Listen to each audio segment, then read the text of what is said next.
Segunda de Samuel, capítulo 21. Saben ustedes que Samuel fue un profeta y fue el último juez de Israel. Un hombre que sus características ministeriales dicen que ninguna de sus palabras proféticas cayeron a tierra. Un hombre que tuvo el privilegio de buscar y ungir a uno de los reyes más grandes que ha tenido la historia de Israel, llamado el rey David. Pero también tuvo el privilegio de ungir al primer rey de Israel, llamado Saúl. Y justamente en los reinos o en el reinado de ambos reyes y todos sus conflictos que se presentaron, este profeta tuvo mucho que ver en la dirección y en todo lo que Dios hablaba pues en aquel momento a través de este gran hombre llamado Samuel.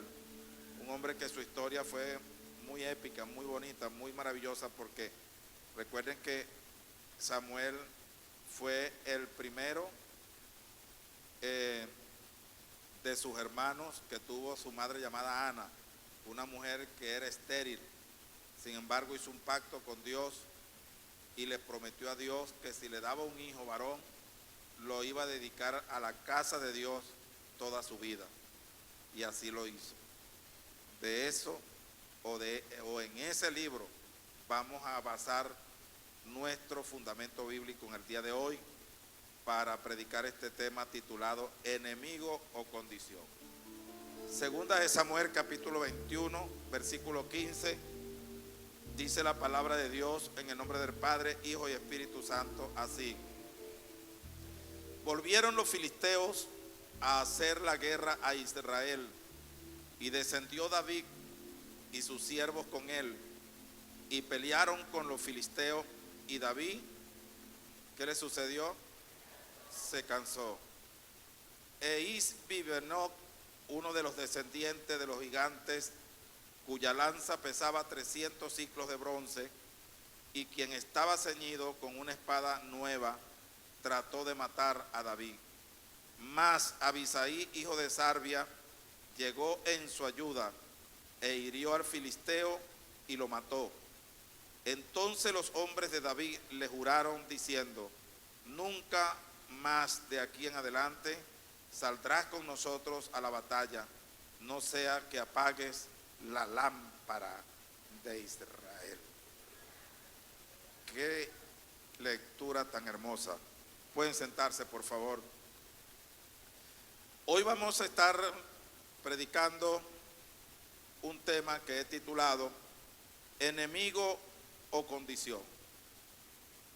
Nosotros los predicadores y predicadoras pues que hoy cumplimos con esta misión de traer la palabra de Dios a la gente que Dios ha puesto a nuestro cuidado, y a través de las redes sociales, mucho más allá de lo que nosotros podemos a veces pensar, de la distancia pues donde llegamos.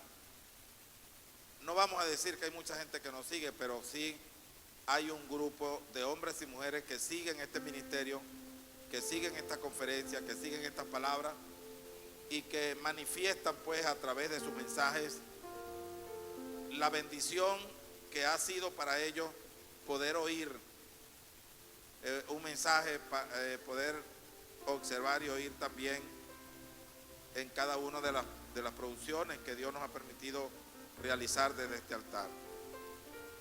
Este tema, estando orando a Dios para traer a ustedes la predicación esta semana, recuerden ustedes que yo tengo aquí predicándole más de 30 años, y estar predicando 30 años en el mismo sitio para tratar de no repetir los mismos mensajes no es cualquier cosa. Pero la Biblia es un manantial, y el Espíritu Santo que ejerce la iluminación sobre nosotros nos ayuda pues a interpretar la palabra, y a medida que nosotros vamos investigando, vamos estudiando, nos vamos capacitando, aún en los mismos párrafos bíblicos que en algunos momentos hemos leído, allí conseguimos un mensaje nuevo, con los mismos personajes, con la misma historia, con el mismo suceso, pero una revelación distinta conforme a la necesidad de cada uno de ustedes, los presentes y todas las personas que nos siguen a través de las redes sociales.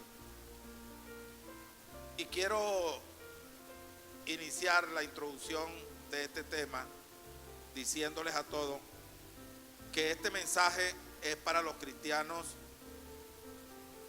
que han vivido distintos procesos,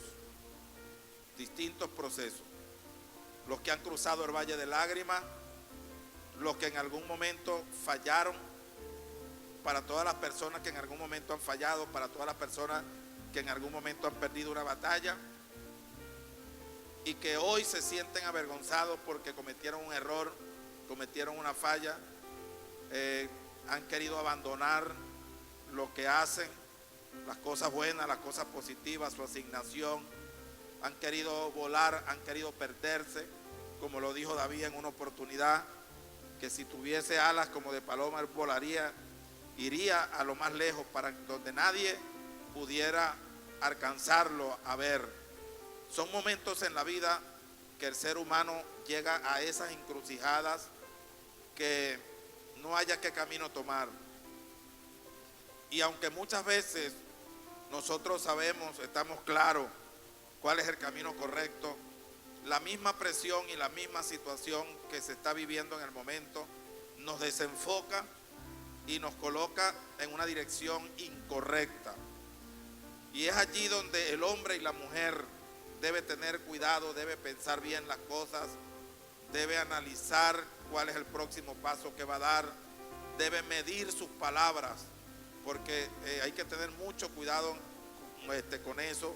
En el momento difícil, en el momento duro, hay que medir las palabras, saber lo que vamos a decir, saber también quién puede ser nuestro confidente, a quién podemos contarle lo que nos ocurre, con quién podemos hablar, con quién nos podemos desahogar.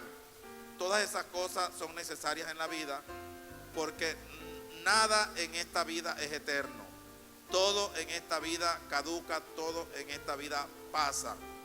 Entonces la pregunta sería, ¿qué será de mí después que todo esto se supere, después que todo esto pase? ¿Qué comportamiento adopté en ese momento? ¿Con quién lo conversé? ¿Con quién hablé? ¿Qué dije? ¿A quién ofendí? ¿Qué voté? ¿De dónde me alejé? Todas esas cosas hay que analizarlas antes de tomar cualquier decisión en esta vida. Por eso digo que este mensaje es para todas aquellas personas, cristianas o no cristianas, pero que han vivido diferentes procesos en la vida, pero que también han cruzado el valle de lágrimas. Yo he vivido procesos en esta vida, he cruzado el valle de lágrimas no sé cuántas veces, pero he ido, he vuelto, he regresado y lo he vuelto a cruzar no sé cuántas veces. Pero de allí Dios me ha tendido su mano. Una de las cosas que Dios hace es que dice que aunque andes en valle de sombra y de muerte, no temerá mal alguno porque yo estaré contigo.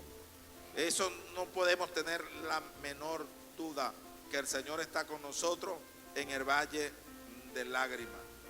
Ahora, si quedas sola, si quedas solo, el Señor te dice, aunque mi padre y mi madre me dejaran, con todo Jehová me recogerá. Amén. Si estás en un camino que no puedes ver la luz, que todo se torna gris, que todo es cuesta arriba, recuerda lo que dice la palabra del Señor. Jehová es mi luz y es mi salvación. ¿De quién temeré? Jehová es la fortaleza de mi vida. ¿De quién he de atemorizarme? Cuando se juntaron contra mí los malignos, mis angustiadores, mis enemigos, para comer mis carnes, ellos tropezaron y cayeron. Aunque un ejército acampe contra mí, no temerá mi corazón. Y aunque contra mí se levante guerra, yo estaré confiado. Dele un aplauso al Rey de Reyes y Señor de Señores. Y es necesario que en medio de esos momentos nos acerquemos a Dios, busquemos más la presencia del Señor, lleguemos a estos lugares donde hay hombres y mujeres con esperanza, con fe, con disposición y con la mejor disposición de honrar a Dios, porque dice: una cosa he demandado a Jehová y esta buscaré, que esté yo en la casa de Jehová todos los días de mi vida, para contemplar la hermosura de Jehová y para inquirir en su templo, porque eso tiene sus beneficios. Dice: porque Él me esconderá en su tabernáculo en el día del mal, me ocultará en lo reservado de su morada, sobre una roca me pondrá en alto. Entonces levantará mi cabeza sobre los enemigos que me rodean, y yo sacrificaré sacrificio de júbilo, cantaré y entonaré alabanza a Jehová. Cuando nosotros hacemos ese recorrido por lo que dice la palabra de Dios, las promesas de Dios, nos damos cuenta que estar con Dios es otro nivel. Estar con Dios es otra historia. Estar con Dios es algo tan sobrenatural, tan hermoso, que nada en esta vida puede llenar los vacíos que Dios llena. Por eso la palabra de Dios dice, escuche como dice la palabra de Dios, dice la palabra del Señor: me mostrará los caminos de la vida, y en tu presencia hay plenitud de gozo, y hay delicias a su diestra para siempre. Entonces, usted que está cruzando procesos, usted que está cruzando el valle de lágrimas, que ha llorado no sé cuánto tiempo, cuántas horas, usted que perdió una batalla, el Señor le dice hoy: perdiste una batalla, pero no has perdido la guerra. Levántate, que todavía hay esperanza, que todavía hay batallas que seguir peleando, hay batallas que seguir librando. Y para los que se sienten avergonzados, la Biblia dice: 7 veces cae el justo, 7 veces se levantará. Aunque el hombre cayere, no quedará postrado, porque Jehová sostiene su mano. Y cuando la Biblia dice que Dios levantará nuestra cabeza sobre nuestros enemigos, es porque quitará la vergüenza y la pena que cargamos encima, producto de las pérdidas que por cualquier causa hemos tenido. Pero también este mensaje es para todas aquellas personas que hoy están fuertes, para todas aquellas personas que hoy tienen una estabilidad increíble, para todas aquellas personas que hoy conservan un ánimo, un aliento extraordinario, sorprendente, para todas aquellas personas que consideran que jamás le ocurrirá algo parecido de lo que le acabo de mencionar. Sin embargo, estudiaremos en esencia cómo pueden cambiar las condiciones. Todas las condiciones pueden cambiar a través del tiempo. Las condiciones familiares, las condiciones económicas, las condiciones laborales, las condiciones físicas, en la salud, cómo pueden cambiar a través del tiempo, y cómo el cambio de las condiciones pueden desenfocarnos del propósito, pueden desenfocarnos del llamado. Es una de las cosas que Dios anda buscando con esta palabra que les entrega hoy a todos ustedes. Digo les entrega porque ya a mí me la entregó las horas que estuve estudiando este tema.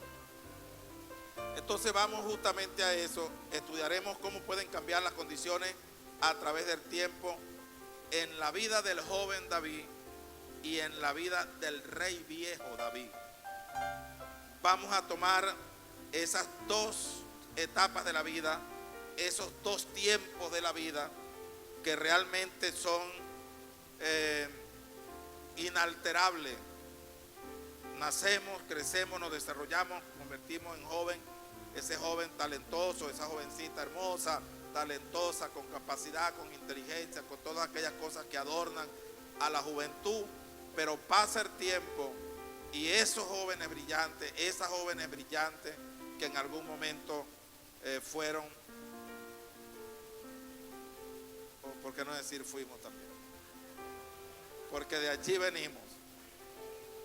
ahora nos estamos enfrentando a otra realidad de la vida, que cayeron los años y con ellos cualquier cantidad de cosas que quedaron en el pasado, pero que les voy a demostrar a ustedes a través de esta palabra que se puede permanecer enfocado en el tiempo, se puede ser exitoso en el tiempo si nos mantenemos con una mente bastante clara, positiva, llena de fe y sobre todo con la esperanza puesta en las promesas de la palabra del Señor. En esa misma vida de David y sus dos tiempos de juventud, ya viejo, era un rey pero era viejo ya, muestra los resultados de la vida que no dependen solo de los ataques del enemigo, porque a veces siempre o casi siempre tenemos la costumbre de estar echándole la culpa a los demás, que fue el vecino, que fue la vecina, que fue el del frente, que fue el de atrás, que fue el jefe, que fueron los hermanos en la iglesia, que fue la esposa, que fue el esposo, que fueron los hijos. Yo llegué a estos extremos, bueno, porque me golpearon tan duro que caí en este sitio, caí tan bajo, pero vamos a aprender algo tan importante en este mensaje, que la mayoría de las veces no es el enemigo, sino la condición en la cual nos encontramos. Recuerden ustedes que cuando los 12 espías fueron a inspeccionar la tierra de Canaán, dice la palabra de Dios que 10 espías regresaron desanimados y tristes y con un mensaje negativo para sus hermanos israelitas. Y le dijeron, la connotación que nosotros traemos de esa tierra es que nosotros parecemos hormigas frente a los habitantes de aquella tierra, que son gigantes. Además de eso, cuando uno va caminando, de repente la tierra se abre y se traga a la gente que va pasando por allí. Eso es imposible de conquistarlo. Ese era su enfoque, pero era un enfoque desde su condición de miedo, de frustración. Pero llegó Josué y Caleb, que también estuvieron en la misma tierra y no se vieron como hormigas, sino que todo lo contrario, vieron a los gigantes como un pan muy grande y sabroso y dijeron, allá están esa gente, pero nosotros no los vimos como otra cosa, sino como un pan que no los podemos comer. Ahí la tierra no se traga a nadie, esa tierra es productiva. Los racimos de uva los cargan 2 hombres en sus hombros y arrastran del suelo. Las vacas dan cualquier cantidad de litros de leche. Es la tierra que fluye leche y miel. Claro que sí podemos conquistarla.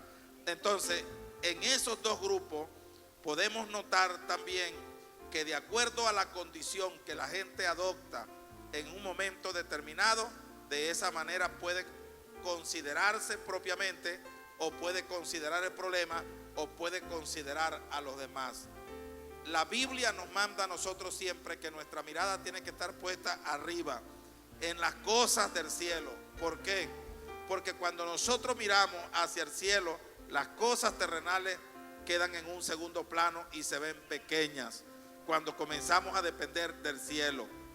Y desde allá arriba las cosas se ven muy mínimas, muy pequeñas, cuando nuestra mente y nuestra mirada está puesta arriba en el trono del Señor Jesucristo.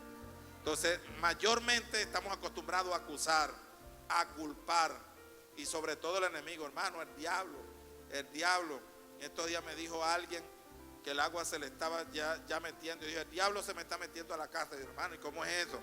No, pastor, bueno, el agua, no es el diablo, es el agua que te está entrando a la casa. El diablo no lo es. Ahora, tampoco vayan a creer que yo vine aquí a justificar a Satanás, pero quiero abrir la mente de aquellas personas que están enfrascados, aquellas personas que están traumatizados, aquellas personas que todos los días tienen un culpable a quien nombrar, a quien echarle la culpa. Todos los días dicen que el diablo le robó la comida, que el diablo le robó la plata, que el diablo le pichó el carro, que el diablo. Entonces, una persona que el diablo le hace todo es porque tu compañero es Satanás. Si tú andas con Dios, te pasan todas esas cosas, se te puede pichar el caucho del carro o de la moto, la bicicleta, te puede dejar la camioneta, el transporte, y tú terminas dándole la gloria a Dios. Porque la Biblia dice que a los que amamos a Dios, todas las cosas nos ayudan a bien. Levanta tu mano y dale la gloria al Rey de Reyes y Señor de Señores. Entonces ya entendemos que más que el enemigo, yo entiendo que hay cosas que el enemigo se interpone, coloca trampas y todas esas cosas, pero más que eso es nuestra condición, en el ánimo, en las fuerzas, la fortaleza, las debilidades y el agotamiento que también llega en esta vida. Dependiendo de cuál sea la situación o la condición, mejor dicho, se puede estar enfocado o se puede estar desenfocado. Hay mucha gente que tuvo menos y logró más en la vida. Y hay gente que tuvo más y logró menos en la vida. ¿Por qué? Porque tenían diferentes condiciones. Y diferentes condiciones generan diferentes enfoques. Las virtudes, los logros, las hazañas, el desempeño de David en su juventud fue sumamente genial, extraordinario. Yo quiero que busquemos en Primera de Samuel, que está ahí muy cerca de la lectura base que tenemos. Primera de Samuel, capítulo 16, para que notemos allí en esa lectura esos logros, esas hazañas, esas virtudes, ese desempeño del joven David. Capítulo 16 de Primera de Samuel, versículo 18, dice la palabra de Dios: entonces uno de los criados respondió diciendo: he aquí, yo he visto a un hijo de Isaí de Belén que sabe tocar, es decir, era músico. Es valiente y vigoroso, hombre de guerra, prudente en sus palabras y hermoso, y Jehová está con él. Mira eso. Las cualidades, las virtudes y el desempeño del joven David en esta etapa de su vida. En el capítulo 17 del mismo Primera de Samuel, versículo 34 al 37, dice la palabra del Señor Jesucristo. Aquí lo tenemos. Dice: David respondió a Saúl: tu siervo era pastor de ovejas. También era pastor de ovejas, aparte de ser músico y todo aquello. Pastor de ovejas de su padre. Y cuando venía un león o un oso y tomaba algún cordero de la manada, salía yo tras él y lo hería y lo libraba de su boca. Y si se levantaba contra mí, yo le echaba mano de la quijada y lo hería y lo mataba. Fuese oso, fuese león, tu siervo lo mataba, y a este filisteo incircunciso será como uno de ellos, porque ha provocado al ejército del Dios viviente. ¿Cómo ven ustedes las cualidades del joven David? ¿Cómo ven ustedes las hazañas que este hombre hacía? Eso era una hazaña. ¿Tú sabes lo que es que venga un oso, venga un león y se robe una oveja del redil y se la lleva a arrastre, y entonces por aquí va y se va detrás? Que nada más que cuando nosotros oímos pronunciar la palabra león y estamos en el campo y nos dicen: por aquí pasó un león, de inmediato nuestra mente nos dice: regrésate. Al ruido de león hay que huir. Y dicen que hay unos osos también que son peligrosísimos, que nada más sus garras acaban con una persona. Y sucede que este joven llamado David no les tenía miedo ni a los leones ni a los osos. Corría detrás de ellos, y donde los conseguían que estaban terminando de matar a la oveja, se les lanzaba encima. Seguramente los gritaba a ver si los espantaba, pero si no se iban, y lo atacaban a él, dice que lo agarraba por las quijadas, se la reventaba, fuese león o fuese oso, yo los mataba y rescataba a mi oveja. Eso es una hazaña. ¿Quién ha vivido esa experiencia aquí? Que a veces algunas personas ven una rana pegada en la panorámica y está por el lado contrario y salta y grita y pide auxilio. Eso sucede. Este no. Este se lanzaba con lo que caiga, con lo que fuese, iba para adelante, le decía: véngase que aquí estoy yo vengo a defender mi oveja. Qué hombre tan guapo, tan terrible, valeroso, victorioso, un desempeño extraordinario. Cuando Saúl oye esas declaraciones, dice: bueno, este es el hombre que estábamos buscando. Por lo que dice, el tamaño no le da, pero lo que cuenta sí le da. ¿Cuántos alaban al Señor? Porque no es por vista, es por lo que el hombre y la mujer llevan en el corazón. Y Saúl le dio: bueno, pero vamos a hacer algo. Saúl, tratando de salvarle la vida al muchacho, le dijo: llévate mi traje, colócate esta armadura. Dígame, Saúl medía como 2 metros y David medía como 1,50, 1,60. ¿Cómo le quedarían esos pantalones? ¿Cómo le quedaría esa armadura? ¿Cómo le quedaría? Hasta la espada de Saúl le arrastraba. Sin embargo, David, en obediencia, trató de vestirse con todos aquellos atuendos militares del rey Saúl. No, pero cuando echó a andar, dice que no pudo. Dijo: quítame esto, yo con esto no funciono. Déjame al natural, déjame a mi experiencia, déjame hacer las cosas como yo las sé hacer. Y dice la palabra que con una honda salió y buscó 5 piedras en el arroyo lisas, las metió en el saco pastoril, que era un saquito de cuero que los pastores cargaban en aquella época, y saltó al campo de batalla. Resumiendo toda aquella historia, para no hacerla tan larga, porque ustedes la conocen, saben lo que ocurrió. ¿Qué ocurrió ese día? Mataron a David. No, mataron a Goliat. Ese día mataron a Goliat. ¿Quién lo mató? Lo mató David. ¿Con qué lo mató? Con una piedra. Ni siquiera tuvo la necesidad de utilizar las 5 piedras. Una piedra. Ahora bien, la noticia se hizo viral. Todo el mundo hablaba de David. Todo el mundo hablaba de lo que había sucedido en el valle de Ela. Todo el mundo hablaba de cómo habían matado a Goliat, que tenía 40 días y 40 noches desafiando a los ejércitos del Dios viviente. Y se extendió la fama y la valentía de este hombre, y que de una forma milagrosa le había cortado la cabeza al filisteo más peligroso del momento, y honró al pueblo de Israel llevando la cabeza hasta donde estaba el rey Saúl. La Biblia dice que su nombre y su fama se extendió por toda la región de Judá y de todo Israel. Pero recuerden ustedes que también la Biblia dice que toda obra excelente despierta envidia en el prójimo. Eso también está escrito.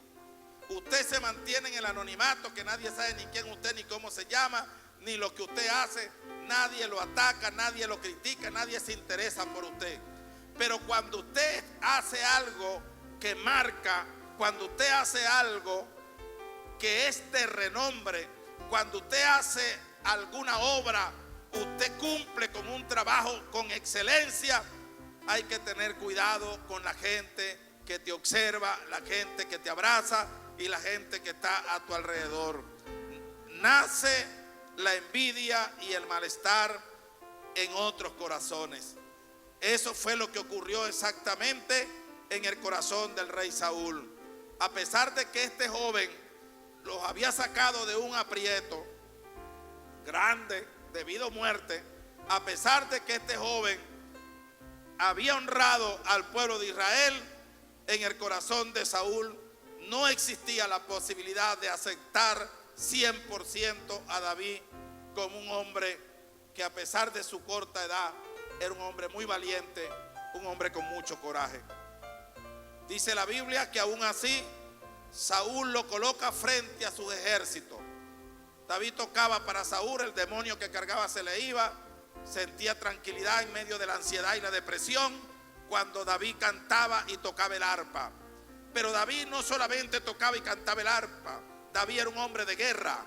La Biblia dice, y fíjense ustedes, ¿cuántos de ustedes saben cuántos años tenía David cuando mató a Goliat? ¿No saben? 17. ¿Quién dijo 17? Bueno, puede ser, o puede estar en el rango. La Biblia no lo dice textualmente, pero de acuerdo a lo que narra el escritor, David todavía no estaba alistado como soldado. Y si no tenía la mayoría de edad, David no podía estar alistado como soldado. Recuerden que David no fue al campo de batalla como soldado, fue al campo de batalla haciéndole un mandado a su padre de llevarle comida a sus hermanos. Y se presume que David todavía no tenía la mayoría de edad. Dicen algunos estudiosos que David tenía entre 15 y 18 años, pero los 18 años no los tenía porque todavía no estaba alistado como soldado. Era un muchacho, era el menor de todos sus hermanos. Pero cuando David pregunta, ¿y qué le van a dar al que se gane a Goliat? Le van a entregar a la hija mayor del rey. Dice, bueno, yo me dispongo también por esta vía. Es decir, el hombre ya estaba sintiendo el deseo de casarse, es porque estaba en esa etapa de 15 a los 18 años de edad. Se presume, no lo dice la Biblia, pero aplicando la hermenéutica, tomando el conjunto de frases, los contextos y los antetextos del párrafo donde se cuenta esta historia, presumimos que podía estar entre 15 y 18 años de edad cuando David mata a Goliat. Seguramente cumplió su mayoría de edad, le entregan a la hija mayor del rey. El rey se da cuenta que este muchacho no era un cobarde, era un hombre muy valiente, y lo coloca al frente de su ejército. La Biblia dice que David salía y entraba con gozo y con alegría, peleaba batallas, ganaba todas las batallas que le salían, que se le presentaban, a las cuales lo enviaban. David ganaba la batalla. Dice que a los ojos del ejército del rey Saúl, David era un hombre agradable y todo el pueblo hablaba bien de David. Y viniendo de una batalla, cuando va entrando, se le ocurre a un grupo de mujeres salir danzando y componer una estrofa de una canción que decía: Saúl mató a sus miles y David a sus 10,000.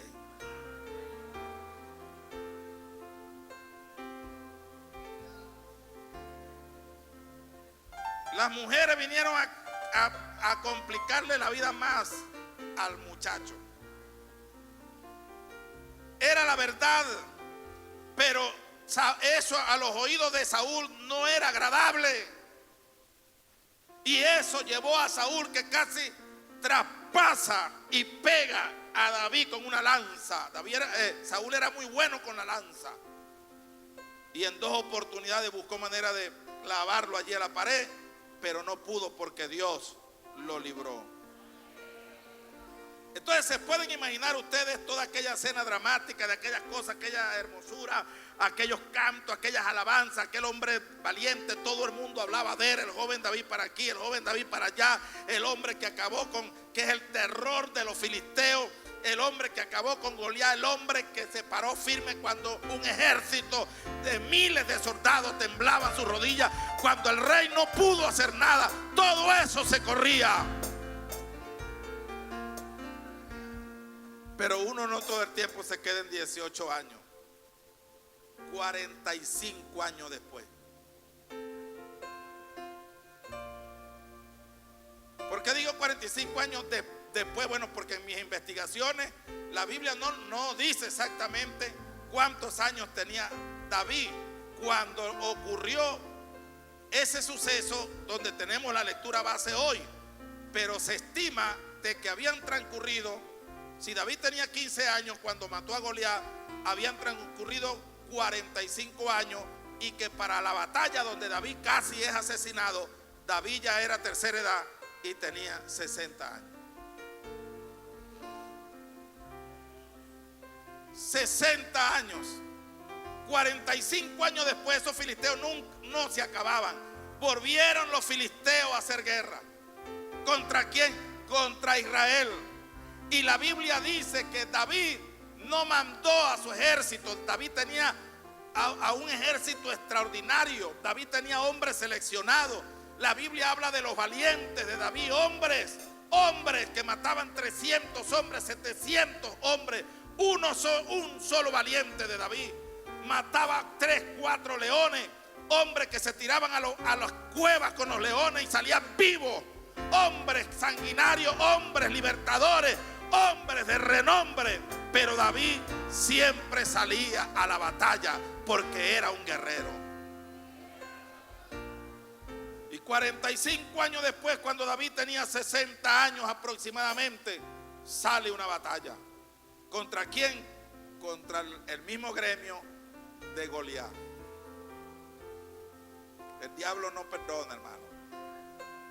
Esas jugadas que ustedes le han hecho a Satanás y esas humillaciones, prepárese, porque tarde o temprano el diablo le estará preparando una emboscada. Eso no es así, de que no, que mira cómo me lo comí, mira cómo lo hice, mira cómo lo vencí, mira cómo está derrotado. Satanás dice, espérate ahí, porque yo le doy tiempo a las cosas, pero de que te ataco, y de que me vengo porque me voy a vengar del daño que me has hecho. Uno sigue, uno saca un demonio aquí, saca un demonio allá, libertó un oprimido por las drogas, libertó a un borracho, restauró un matrimonio, se ganó 10 almas en el hospital, levantó una obra que estaba caída, levantó unos hermanos que estaban desanimados, ayunó 7, 21 días, 40 días de ayuno y salió vivo y en victoria. Uno sigue, la vida sigue, el ministerio sigue, pero el peligro sigue. El peligro sigue. Y eso que David era un hombre estratégico. ¿De qué estrategia hago referencia? Que cuando David tumba a Goliat con la piedra que le pegó en la frente, la Biblia dice que David saltó hasta donde estaba el gigante. No se quedó conforme con herirlo y tumbarlo y esperar que se muriera lentamente, sino que con la misma espada de Goliat le cortó la cabeza. Porque a los gigantes no hay que tumbarlos solamente, a los gigantes hay que cortarles la cabeza.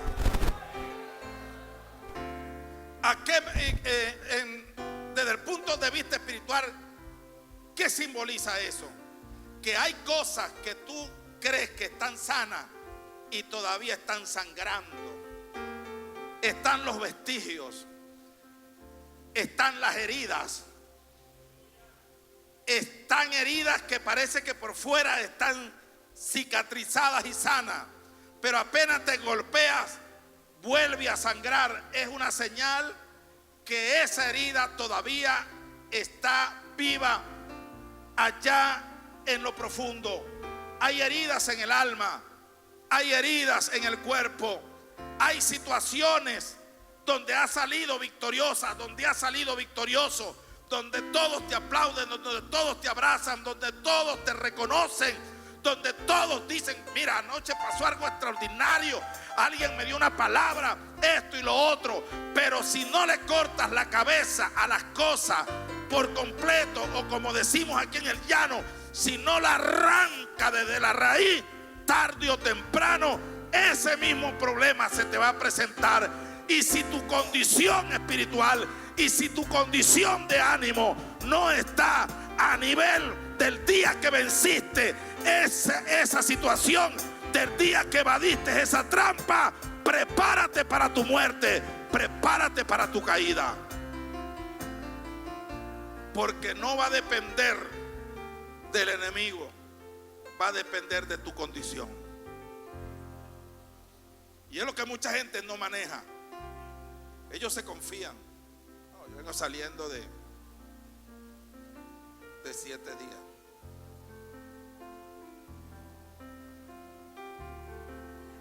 me ve la cara como la tengo.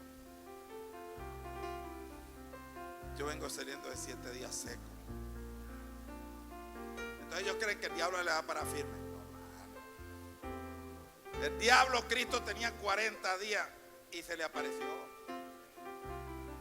Y lo va a respetar usted porque usted ayune 7 días. Ese es el grave problema que tiene mucha gente.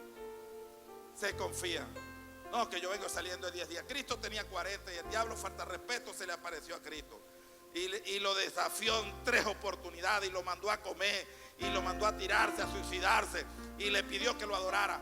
A el Hijo de Dios, ¿qué más quedará para usted y para mí? Porque si así hicieron con el árbol verde, ¿cómo será con las ramitas secas?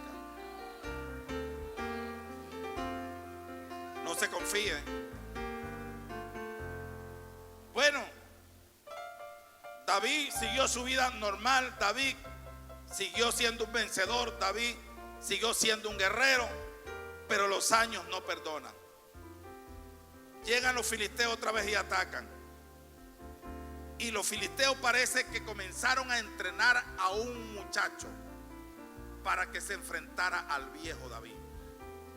Porque el joven David acabó con el viejo filisteo Goliat. Y ahora parece ser que fue una meta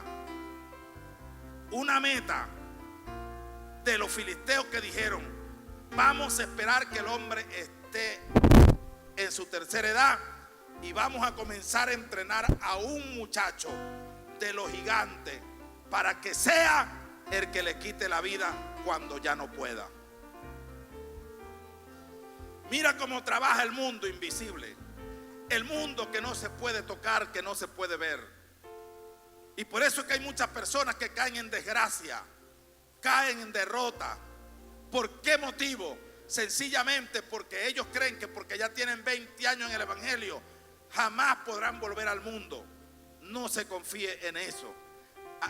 Yo he visto árboles muy grandes que caen. He oído testimonios de hombres y mujeres que han caído ya al final de los tiempos.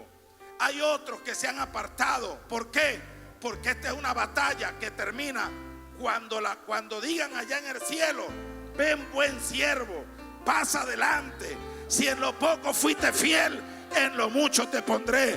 Mientras nosotros no oigamos esa palabra, debemos de estar velando y debemos estar pendientes y debemos estar atentos. Llegó el tiempo de la batalla y el viejo se preparó. Vamos a la batalla.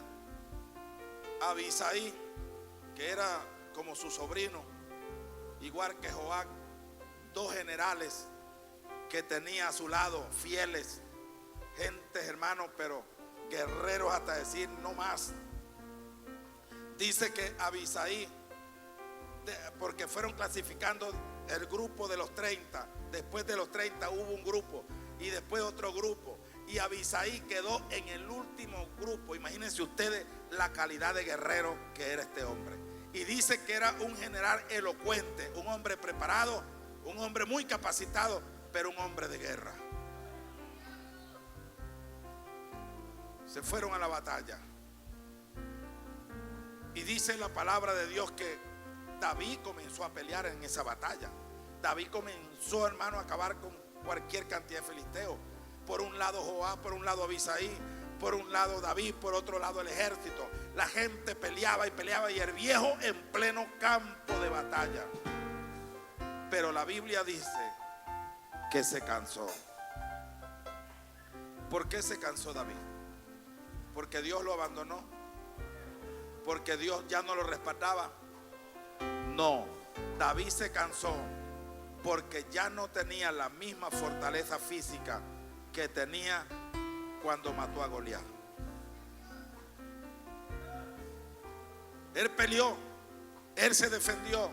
Es más, David encaró a este gigante llamado Esbibenob, pero no pudo con él. No pudo con él. Y casi lo mata este gigante.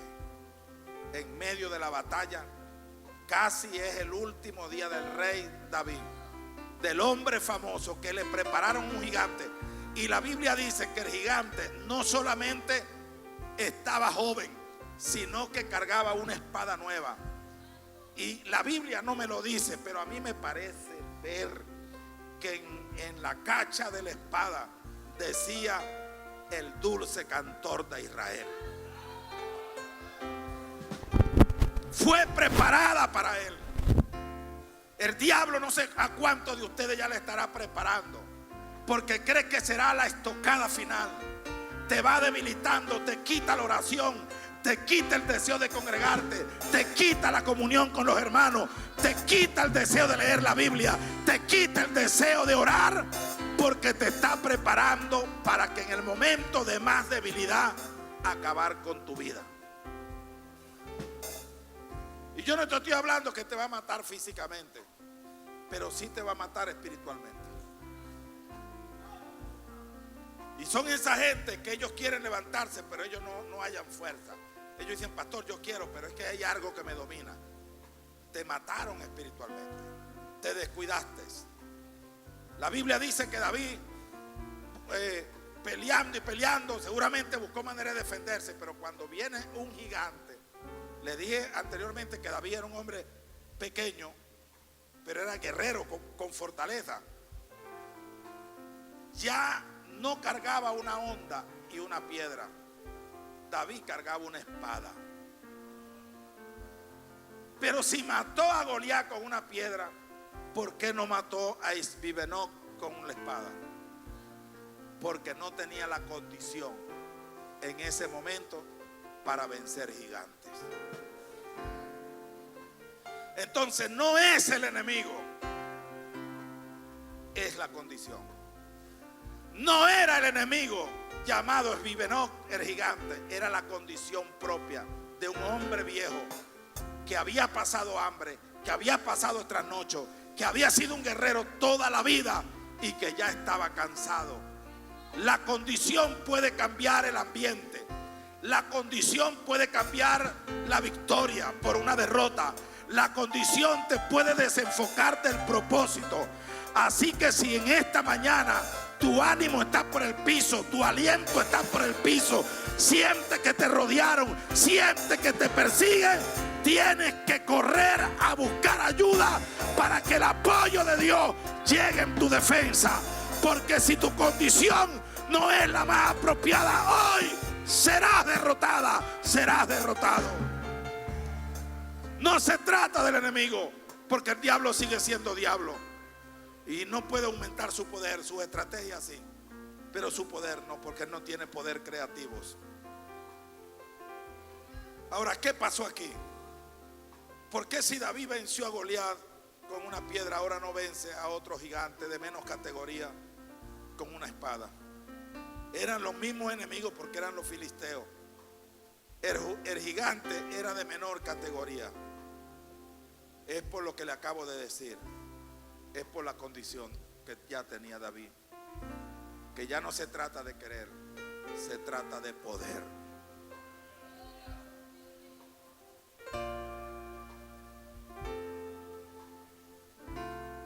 Yo quiero mostrarles a ustedes la diferencia que había entre Goliat, el gigante Goliat que venció a David con la piedra, y el gigante Isbibenoc que casi mata a David. La Biblia dice que cuando David se enfrenta a Goliat, Primera de Samuel capítulo 17, versículo 4, dice que aquí presenta las características de guerrero que tenía Goliat y todos sus atuendos militares. Versículo 4 del 17 de Primera de Samuel.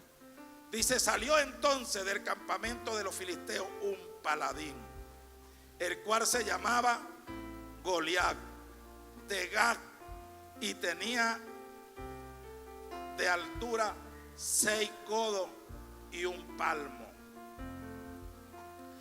Recuerden ustedes que cuando la Biblia habla de pesos y medidas, la medida de un codo es lo que mide desde aquí del codo hasta el puño de la mano. que generalmente son 40 centímetros de longitud. Si nosotros multiplicamos eso por 6 codos, nos da aproximadamente 2 metros con 70 centímetros de altura que tenía el gigante. Más un palmo, nosotros podemos deducir que la estatura real de Goliat era casi de 3 metros de altura. Casi 3 metros de altura. Y dice la palabra que traía un casco. No sé si era integral o era del sencillito, pero él traía un casco. O semi integral. Él traía un casco. Dice, llevaba una cota de malla que el peso de la cuota era de 5,000 ciclos de bronce. Usted sabe lo que es eso, hermano. Nada más esta malla, esta cota de malla de bronce que cargaba este hombre, que pesaba 5,000 ciclos de bronce. Eso en tabla de pesos y medidas está sobre los 57 kilos de bronce que cargaba este hombre nada más de protección. No estamos hablando de cualquier demonio. Dice la palabra de Dios que la punta de la lanza de Goliat pesaba 600 ciclos de hierro. Si nosotros buscamos la conversión de esos 600 ciclos de hierro, nos da un total de 6 kilos, punto 84. Casi 7 kilos pesaba nada más la punta de la lanza de Goliat. Y dice que por donde tomaba el asta de la lanza era como el rodillo de un telar. Yo creo que yo no llego para allá. Pero ustedes lo que es un telar. Era como un rodillo de un telar. Mira las características de este hombre. Dice, sus piernas traían grebas de bronce. ¿Saben ustedes lo que es una greba? Una greba es lo que hoy llaman los motorizados una rodillera, una cosa, una protección que va desde aquí hasta el extremo de allá, llegando a los tobillos. Traía esa protección. ¿Qué otra cosa tenía este grandulón? Dice, jabalina de bronce entre sus hombros. El asta de su lanza era como el rodillo de un telar. Tenía el hierro de su lanza, 600 ciclos de hierro. Ya lo dije que eran 6 kilos con 84, casi 7 kilos. E iba su escudero y además cargaba un guardaespaldas, que era otro gigante de más bajo categoría en tamaños y todo, pero era el que iba delante de él como la carnada para enfrentarse primero al contendor. Cargaba un escudero y todo aquel atuendo. Pero ¿qué hizo David? Lo mató. David dijo, tú vienes a mí con lanzas, con jabalina, con espadas, con grebas, con todas esas cosas, con esa malla costosa y pesada. Pero yo vengo a ti en el nombre de Jehová de los ejércitos. El Dios de esta gente que tienes aquí 40 días, 40 noches perturbándolo. Pero hay otra cosa que David llevaba. ¿Quién sabe? Habían dos cosas más que David llevaba. Siempre hablamos del saco, siempre hablamos de las piedras y hablamos de la onda. ¿Ah? Sí, ya lo dije, digo, yo vengo a ti en nombre de Jehová. Llevaba a Jehová. Pero hay dos cosas más que David llevaba. Llevaba juventud como condición física y llevaba el cayado pastoril, que era un palo curvo con que él lo utilizaba para controlar a las ovejas. Eso no lo usó, pero usó su condición física. Es posible de que esos muchachos que están allá arriba y que están algunos por aquí abajo tengan mejor condición física que usted y que yo para estar en una vigilia de 6 a 6 parado como yo solía hacerlo antes. Ahora yo no puedo. Teníamos una condición de juventud. Ahora entonces viene algún creyente y dice: no le pongan cuidado a eso. De todas maneras, delante de la presencia de Dios siempre estamos jóvenes. Es verdad, delante de la presencia de Dios. Pero terrenalmente,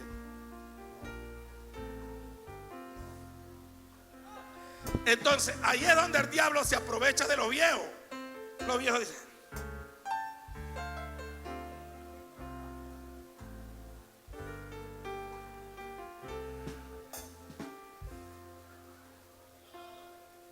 y entonces comienza el director: hermano, póngase de pie.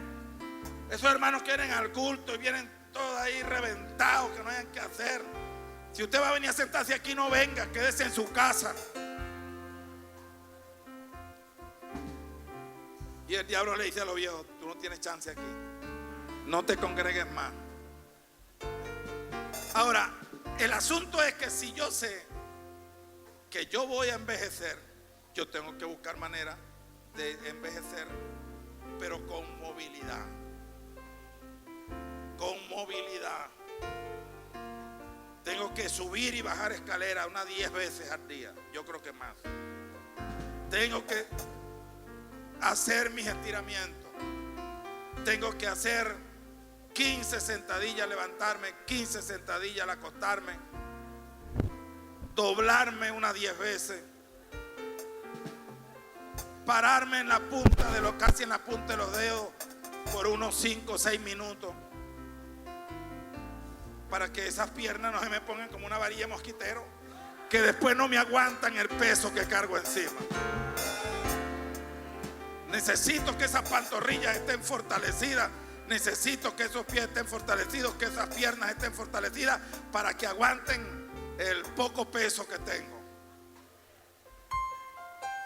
Los tiempos cambian, la gente se aburre muchas veces, y ahí es donde mucha gente que va a la tercera edad, hay iglesias que los abandonan porque ya no pueden con ellos, porque ya se convierten como en un trabajo más que se añade. Aquí no, aquí los buscamos así estén debajo de la tierra, porque el hombre y la mujer de Dios puede perder la vista, puede perder el oído, puede perder la pierna, puede perder los brazos, puede perder la fuerza de las manos, pero si tiene condición espiritual internamente, es una potencia, es un arrollador, es un vencedor, y nada podrá hacerle frente todos los días de su vida, porque aunque no tienes condiciones externas, tienes condiciones internas.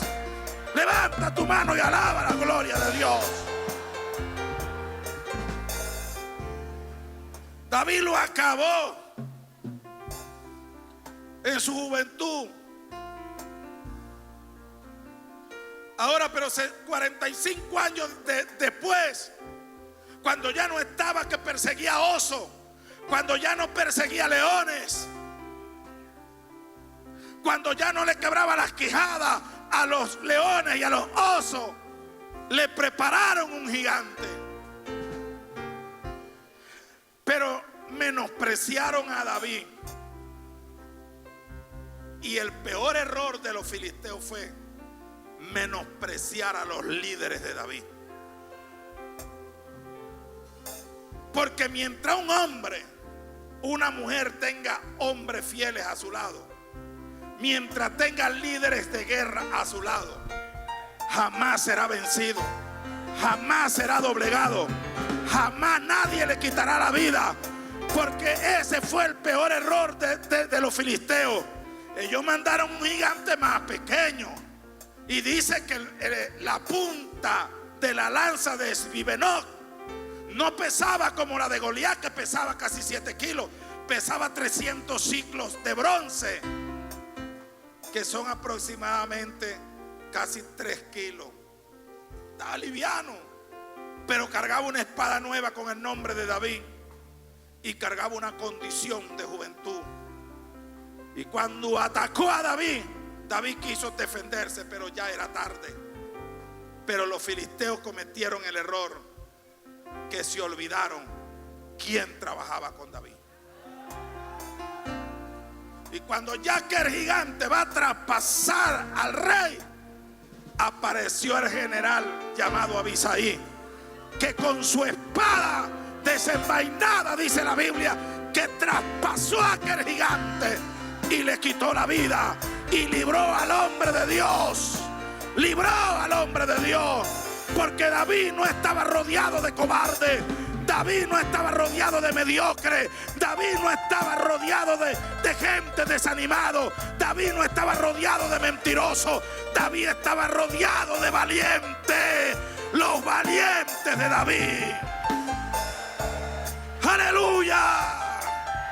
¡Oh, mi alma alaba a Dios! ¡Qué maravilloso cuando un hombre no tiene la mejor condición, pero tiene una mujer a su lado que le dice: mi amor, yo estoy contigo y contigo llego hasta el final, o viceversa. O la mujer está decaída y el hombre dice: levántate, levántate, mi amor, todavía hay camino por recorrer. O cuando usted ve a su hermano, a su hermana que no está en las mejores condiciones espirituales, y usted lo anima con una palabra, con una visita, con un abrazo. Ahora, el simbolismo de todo esto, ya para concluir, es que Goliat representa los desafíos que David había vencido con fe y coraje en su juventud. Esbibenoc simboliza las debilidades, el agotamiento que David enfrentó en su vejez.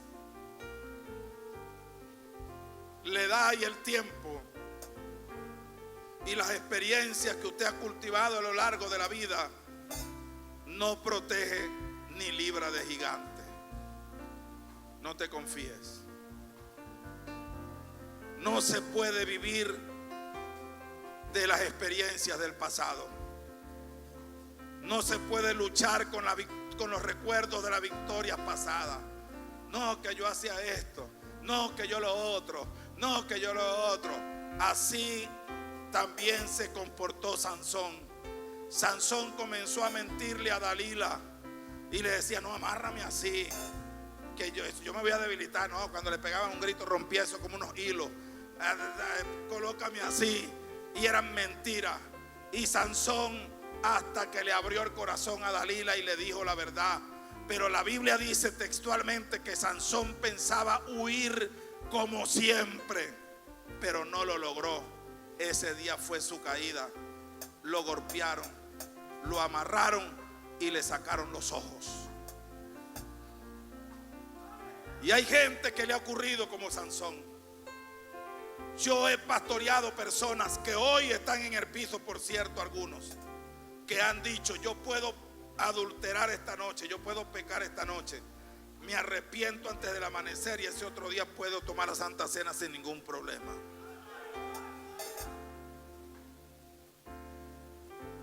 Yo puedo hacer lo que haga y Dios me perdona. Yo puedo mentir y Dios me perdona. Yo puedo fornicar y Dios me perdona. Yo puedo manosear y dejarme manosear y Dios me perdona. Ellos se olvidan que son templo y morada del Espíritu Santo de Dios.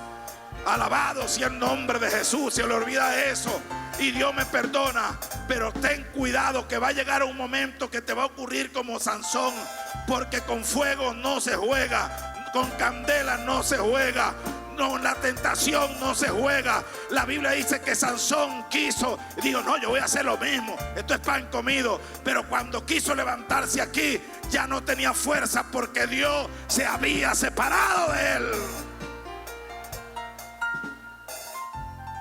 No sé si ustedes han escuchado la canción de los voceros de Cristo del hermano Benito.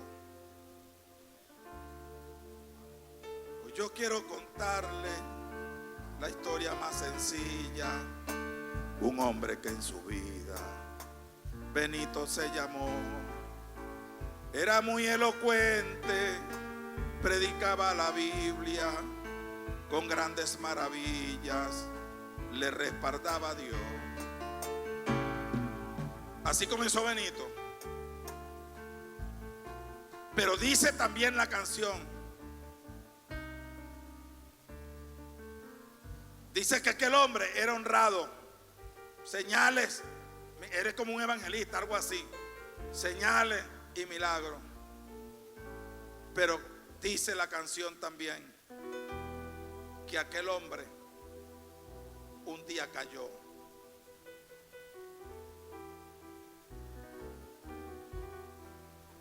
Un hombre que en su vida, usted no se llamará Benito, pero usted tiene nombre. Era muy elocuente, predicaba la Biblia con grandes maravillas, le respaldaba a Dios. ¿Qué más dice? Un día le dio la espalda al mensaje de Cristo y el hermano Benito al mundo volvió. Los hermanos lloraron, la iglesia hizo vigilia y toda su familia pidieron por su bien. Al cabo de algún tiempo volvió a reconciliarse y Dios empezó a usarle como aquella otra vez. Después de haber salido de las trampas del diablo, salió con el resabio de pararse y caer. Por eso, amado hermano, resistir al maligno, con la ayuda de Cristo sé que lo vencerás.